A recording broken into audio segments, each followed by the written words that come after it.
2016, nobody on the left was complaining when tens of thousands of bombs were dropped in places like Syria, Libya, and Pakistan, and that's the point he hammers. Where was the outrage then? Because suddenly, when Trump takes action against Iran, a regime that's been openly hostile to America for decades, now it's a constitutional crisis, now it's illegal, that's when the tension in the room skyrockets. Senator Mullin. Thank you, Chairman. I just feel like I need to respond to some things that the Senator was bringing up by accusing the President of pulling out of a nuclear deal in his first term. It was a horrible deal. It was a disastrous deal. It was a deal that we all know that would originally allow Iran to be able to have enrichment to the grade that they could make a nuclear weapon. And then for the senator that was saying that the president needs to come back for reauthorization, I don't remember him saying anything in 2016 when Barack Obama at the time dropped 26,000 bombs in Syria, Pakistan, Libya, just to name a few. And I definitely don't remember my colleagues in 2013 at all complaining about the president then Barack Obama, going into Syria. And I would like to ask the question then, what threat did Syria have to the United States? What threat did Libya have to the United States during the Arab Spring to which these leaders were removed? And then I would ask the question, what threat did Iran have to us? Do we really need to talk about it? Do we need to talk about how many times they've killed thousands of Americans since 1979? From the first time they took hostages in November of 1979 to the last time they attacked us in June of 2025? And anybody wants to doubt that they were a threat to us, an essential threat to us? Does anybody doubt on that side of the aisle, does anybody doubt that Iran, if or when they got a nuclear weapon, would deliver it to the United States if they have the capability of doing it? Does anybody deny that the fact that the president was being proactive on an adversary that has been chanting death to America since 1979? Does anybody deny that Iran was a threat to us and our service members? Or do we have to remind you how many they've injured and killed through their proxies and through direct action? This is the first president in 7 presidencies that actually did something about the thorn that constantly came after us. And now you're criticizing and you say it's illegal?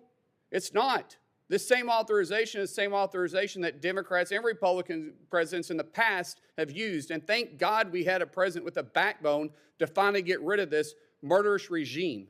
And now we're complaining about it? Remember, legally, he has to respond to Congress or inform Congress within 48 hours. That has happened.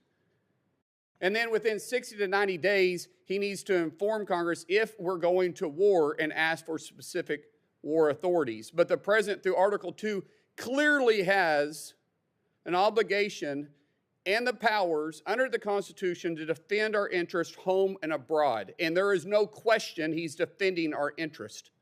No question. So what is this grandstanding about? Do you think we should have let the Ayatollah in place? Do you think he was a good guy? Are you defending the Ayatollah now? Or aren't you glad that America finally stood up and took care of this murderous regime that's been sponsoring terror around the world for 47 years? How about we say thank you, Mr. President, for finally getting rid of this nuisance, this murderer, this sponsor of terror. He did the world a favor, and the world is a safer place because of it. You may disagree with a lot of his actions, you may disagree with some of his policies, but you can't deny that this was a threat and an essential growing threat to the United States.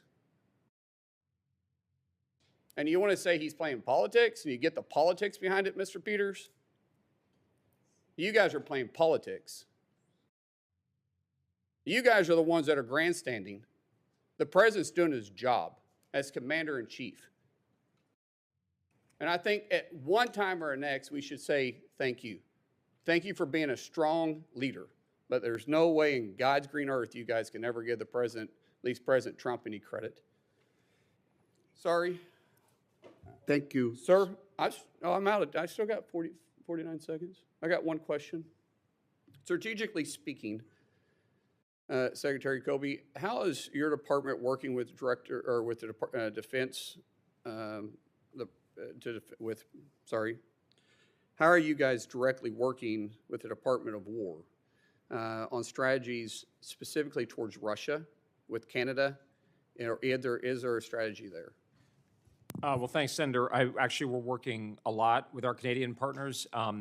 They're one of the countries that really does need to step up. Canada has an incredibly storied and proud military history. I always point out they were in all the years of World War I and World War II. I think they had the fourth largest Navy at the end of World War II. They had their own beach at D-Day. But frankly, the Canadian Armed Forces, and if you talk to them, they've really kind of dismantled, particularly since the end of the Cold War, even a bit before.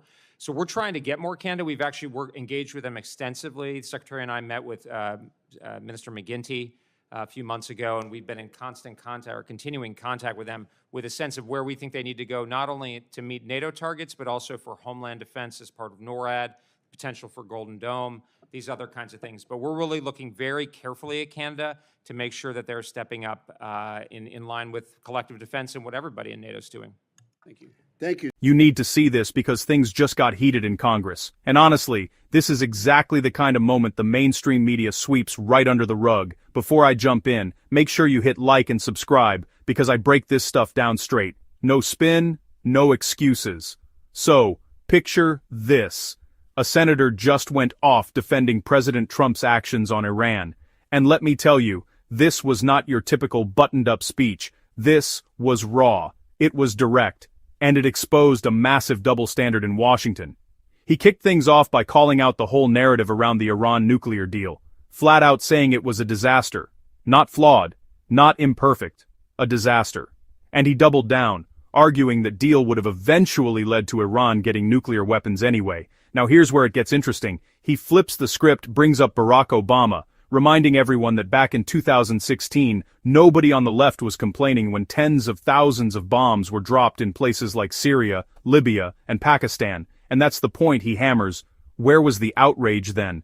Because suddenly, when Trump takes action against Iran, a regime that's been openly hostile to America for decades, now it's a constitutional crisis. Now it's illegal. That's when the tension in the room skyrockets. He goes right to the core. Do we really need to debate whether Iran is a threat? He rattles off history. Hostages from 1979, decades of attacks, American lives lost through direct and proxy wars. And then, the question that silences the room. Does anyone actually believe Iran wouldn't use a nuclear weapon against the United States if they had one? Total silence. That's the kind of question nobody wants to answer, but it cuts right through the noise. He defends Trump's authority as commander-in-chief, noting that presidents of both parties have used the same legal framework. So why is it suddenly a problem now? And then he drops what you almost never hear in D.C. Maybe, just maybe, we should be thanking a president who actually confronted a regime that's targeted America for nearly 50 years.